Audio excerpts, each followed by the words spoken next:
Good morning and welcome to Valley News Now. I'm Adam Shelf, and this morning we have a very special guest in studio, Fargo Fire Chief Steve Dirksen. Steve, thank you so much for joining me in Hey, studio. Adam. That's great to be here. Glad to be doing this and talking all things fire. And this is a very exciting segment for us, a new segment on Valley News Now, getting to know and getting to learn a little bit about what goes on behind the scenes, the city of Fargo, keeping it a safe, fun place to live.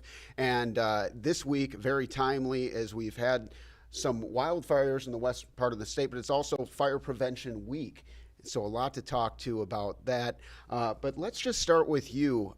It's always fun to get to know some of the public servants in our community. Why did you choose to be a firefighter? I think it goes back to when I was about 4 or 5 years old. I lived in a very small community in Iowa, and my father was approached to join the local ambulance squad. They were just starting it up. They were trying to move it out of the funeral director's line of work and have a volunteer ambulance, and my dad was one that they talked to in the community and put him through EMT school, and I watched that as a kid, and he would watch him do the different practices, and he'd have the Annie at our house and doing CPR and doing all those kind of things, and watching them do extrication training and things like that, and I was like, wow, this is pretty cool. And I only lived like three blocks from the fire station where I grew up, in the town where I grew up, so got to watch a lot of the stuff that happened there, and just drew an interest to it. I was one of those kids that grew up watching Emergency on TV as well, so always wanted to be like Johnny and Roy. And now you are, of course, the chief here in Fargo. How long have you been a firefighter, and when did you become the chief here? Sure. In September of 1989 is when I became a firefighter in the little town Rock Valley, Iowa, and joined the fire department there and also joined the ambulance squad there as well. Just as a way to give back to the community. They're always looking for folks and wanted some young people. And for that point in life, I was engaged and wanting to live there and wanted to provide a service to our community. So I started in September of 1989 with my first Firefighter 1 class, passed that early in 1990, and it's just kind of been living that dream ever since. I moved to Sioux Falls, South Dakota in 1994 and began a career there on the fire department. Did just shy of 20 years there. Got hired as the fire chief here in Fargo in 2011, so I've been here since 2011. So you've been the chief here over 10 years. You've been in the game, if you will, for about 35 then. Yep. So tell me about your why and why you're so passionate about serving the community this way. It's the why is there's just great opportunities to serve, and I like the adrenaline, quite honestly, was why I got into it. And doing those calls and going in and taking people's worst day and trying to make it better. I'm not going to fix it. I ran a lot of trauma calls, a lot of car accidents, machinery accidents, CPRs. EMTs and firefighters don't always fix those, but we can stop it from happening. And then we can help get them to a place where the more definitive care or whatever needs to happen can happen so that they can have a well-rounded, well-productive life yet following some incident. Now, bringing it ahead to Fire Prevention Week, one of the first things I thought of is, let's just talk house fires. What are some of the most common things you see of how fires are getting started? Yeah, the most common that we see in our area here as far as house fires is cooking. Cooking is probably, I don't know, have the percentage off the top of my head, but it's significant. A lot of the fires start in the kitchen. Either somebody starts something and they forget that they're cooking and they leave it on, they walk off into another room, and all of a sudden, next thing you know, it starts burning on the stove or burning in the oven and having problems, and then it might get up into the cabinets and cause other problems. Another issue that we really see a lot of problems is just improperly discarded smoking materials. A lot of people will step out, when I was growing up, it was pretty common to smoke in your house. My dad did, and then we had ashtrays and everything everywhere. But now, people are less apt to smoke inside their homes, so they'll step out onto their patio, their deck, and smoke their cigarette and maybe not discard it properly. Some people have the misnomer that they have a plant on their deck, and they think that it's dirt, that plant is around. Well, unless you've taken it out of what you purchased it in and put it in dirt, it's not dirt.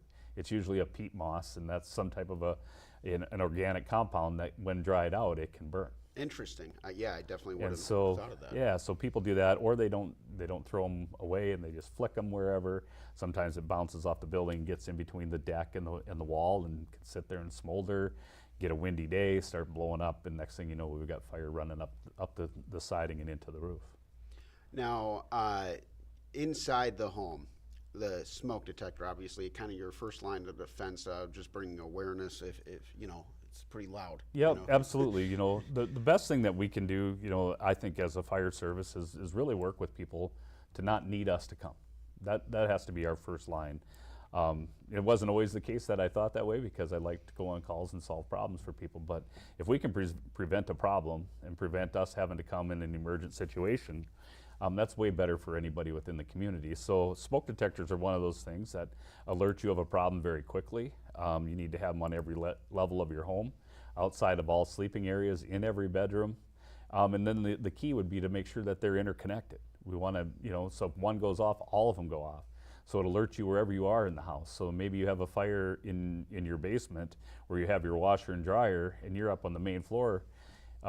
It could be a while before you even noticed anything was wrong, and the fire could grow significantly. So having something in the basement that's interconnected and lets you know on the first or second floor that there's a problem, you're going to go take a look at it and hopefully, you know, minimize the damage or get us called quicker, and we can help minimize that damage. And looking at some of the numbers here, literally saving lives. Now, it's important that you want to change it, as the video is demonstrating here. How often is it important to change those, and what other maintenance might people be less aware of? Yeah, you know, we tell everybody, you know, we change our clocks twice a year, at least for now, until they change that maybe. But every time you change your clock, you should change the batteries in your smoke detector.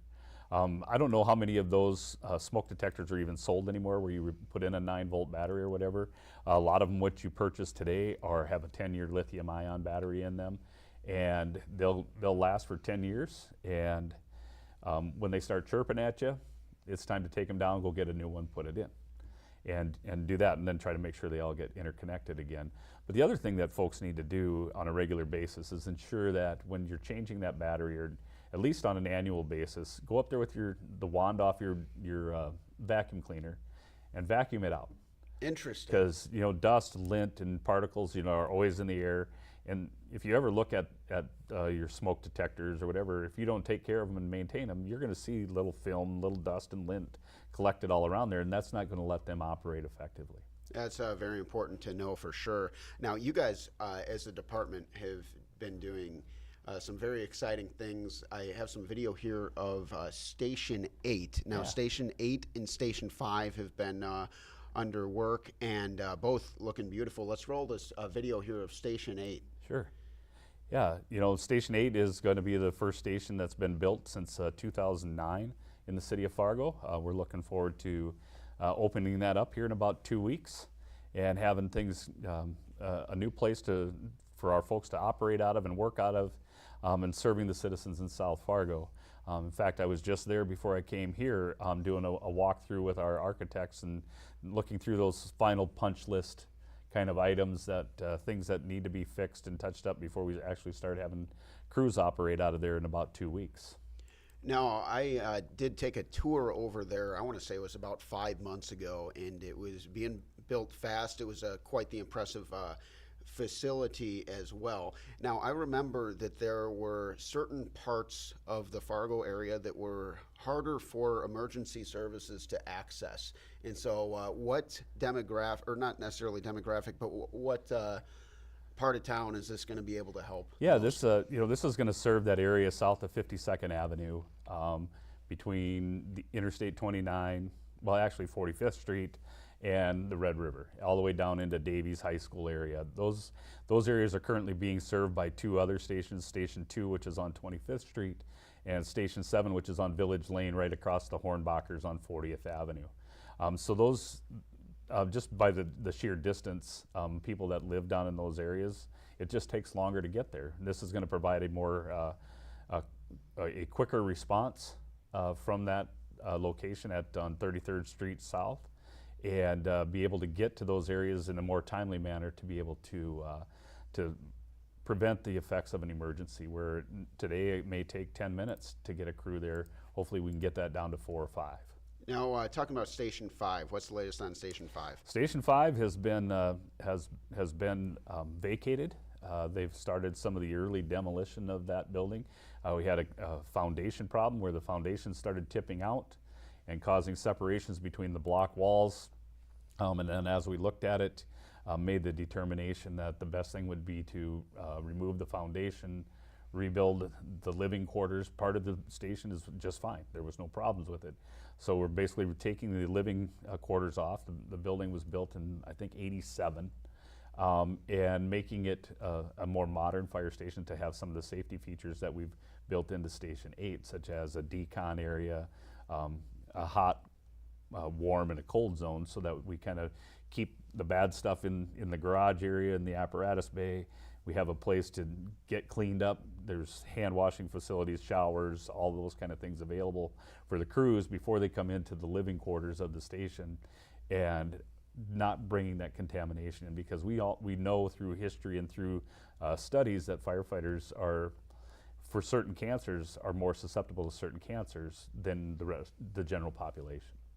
One thing that you guys have been doing a great job with is just kind of getting active in community, and I particularly think classroom visits are very cool. Yeah. You know, taking it all full circle. You just told me about when you were a kid, you wanted to be a firefighter. Yeah. A lot of these kids, and rightfully so, seeing firefighters as heroes, and so like having a visit to the classroom is like Batman dropping by for a lot of these 5 and 6 year old kids, I'm sure.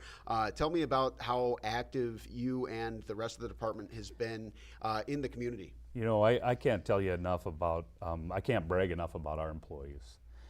They are top-notch folks. I mean, that's what we gear towards when we look to hire people. We hire people that are high in integrity. They show a lot of potential to be strong professionals. We want them to be responsible. We want them to be dependable.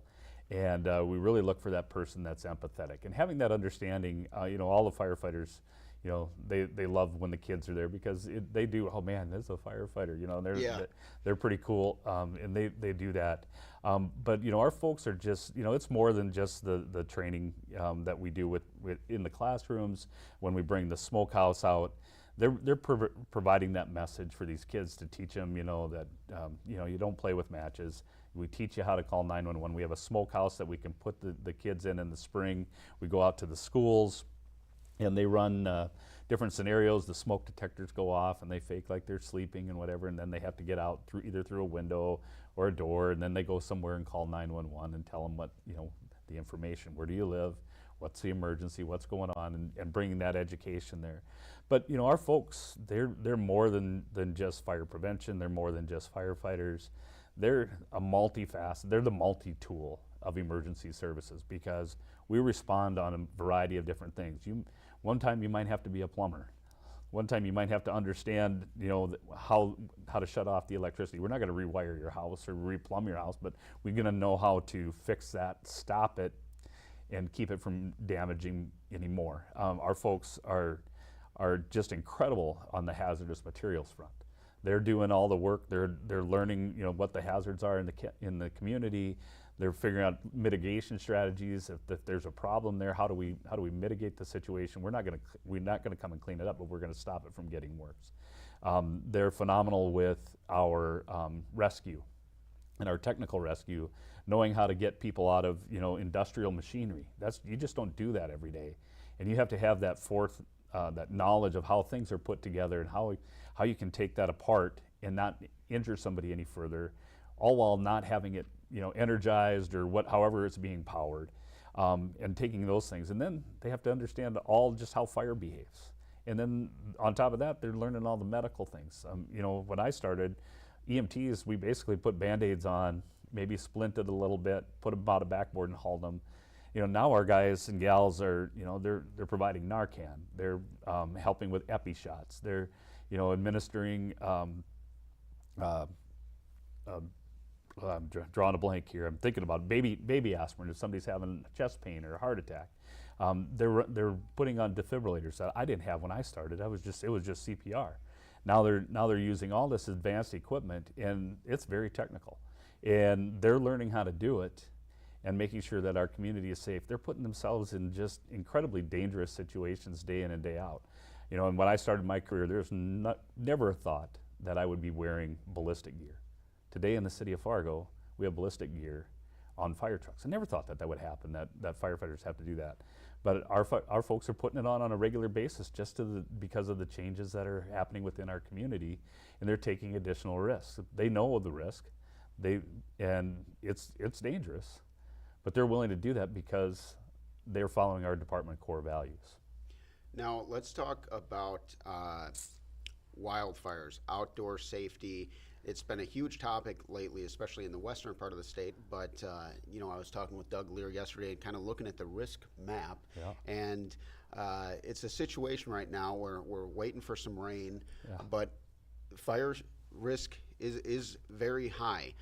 So what should people do if they see a fire, first off? Well, first, when you see that first sign of fire, call 911 and get some folks responded, because the quicker we can get there and work those situations and have water and whatever other means are available. It may be a farmer with a disc that they're going to need to go out there and drive in that field and blacken that dirt, so there's a line to stop it. Those kind of things. So we need that early identification, and they're working on that nationally after the effects of what happened in Maui last year. There's detection in wilderness areas that is picking up different smells and scents that are able to notify ranger stations that there's a potential for a fire, and they can give you a direction where it's coming from because they're out there sensing it. And that technology is only going to get better. But if there's something out there, you know, think about, you know, how you're doing things when you're outside. If you're out camping and things like that, it's just a good idea not to have that bonfire. If you're out in a wooded area or a grassy area that's out there, because the wood can pop and throw a spark up into the air, and it can float for a while and still ignite several feet away.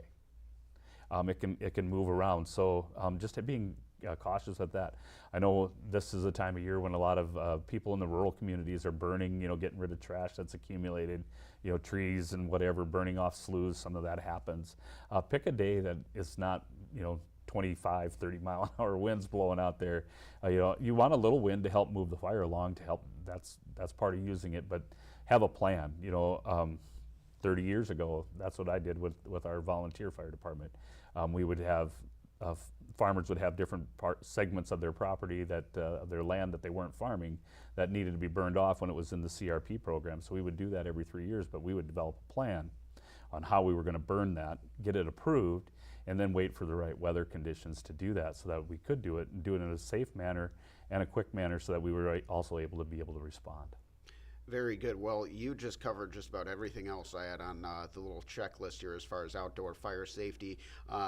Before we let you go, are there any other last tips, actions to take, or actions to avoid in pertaining to fire safety, inside or outside? The biggest thing is like we started off the program, cooking is kind of the biggest fire danger that we have within our community, that we see the most of our structure fires. So just be cognizant while you're cooking of what's happening. Make sure that you're present when that's happening. Don't walk out. All too often we hear that somebody runs off to the store, puts something on the stove, runs off to the store, comes back and finds their house full of smoke. We don't want those things. So just be cognizant while you're cooking. And if you have your kids in there, that's fine. It's fun to cook with your kids. I cook with my grandkids, and they like to do different things. But make sure that you're always there and you're always present. That's kind of the biggest thing. And then along with the cigarettes, make sure that you, if you are a smoker, that you discard them properly. A steel can with some water in it is by far the best way to do that, and making sure that it's doused and out. Because all too often we get those fires that maybe you thought you had it out, and you get a little bit of a windy day, and the next thing you know, that wind stirs it up enough, and it hadn't gotten out all the way, and the next thing you know, we have a deck fire going. So, excellent tips. Well, Chief, thank you so much for joining us in studio. That's all for now. Now, coming up in a couple weeks, we'll be talking about Halloween safety and a variety of things that fall under that realm. For now, Chief, one more time, thank you so much for joining in studio on Valley News Now. That's all for now. Have a great, safe day, and we'll